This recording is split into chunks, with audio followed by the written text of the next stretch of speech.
নমস্কার, আপনারা দেখছেন সময় কলকাতা। সময় নিউজ নিয়ে আপনাদের সঙ্গে রয়েছে আমি বৃষ্টি। কেন্দ্রীয় বাহিনীর কড়া নিরাপত্তায় আয়কর হানা বীরভূমের বোলপুর রবীন্দ্রপীঠি বাইপাস অঞ্চলে। বেসরকারি অর্থলগ্নির কোম্পানির আধিকারিকের বাড়িতে কেন্দ্রীয় সরকারের আয়কর আধিকারিকদের তল্লাশি অভিযান।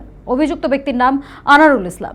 বীরভূমের লাভপুরের ছিবা অঞ্চলের কাজীপাড়া গ্রামের বাসিন্দা তিনি।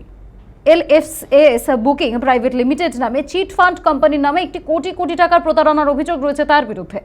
প্রতারিত ব্যক্তিদের দাবি, শেয়ার মার্কেটে বিনিয়োগ করার নাম করে তাদের থেকে কোটি কোটি টাকা লুট করেছেন আনারুল ইসলাম নামে এই ব্যক্তি। আনারুল ইসলামকে জিজ্ঞাসাবাদ করে গোটা ঘটনা জানার চেষ্টা চালাচ্ছেন তদন্তকারীরা।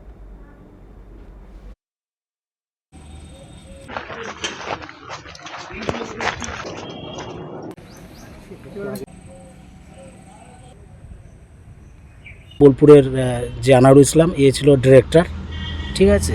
তো যেটুকু শুনলাম যে আরামবাগেও আজকে রেড হয়েছে। আরামবাগ ছিল ওদের, ওখান থেকেই অপারেট হতো টোটাল। এরা বোম্বেতে একটা মানে বুকিং অফিস দেখিয়ে এই কাজটা করতো। এর মানে এমডি হচ্ছে সৈয়দ জিয়াজুর রহমান, হ্যাঁ, যে আরামবাগ অফিস থেকে টোটালটাকে অপারেট করতো। হ্যাঁ, বোম্বেতেও এরা অফিস দেখিয়ে সবার সাথে এইভাবে চিট করেছে। প্রচুর টাকা মানুষের চলে গেছে। কি বলে টাকাটা এখানে নিত আপনার শেয়ার মার্কেটে খাটাবো বলে নিত।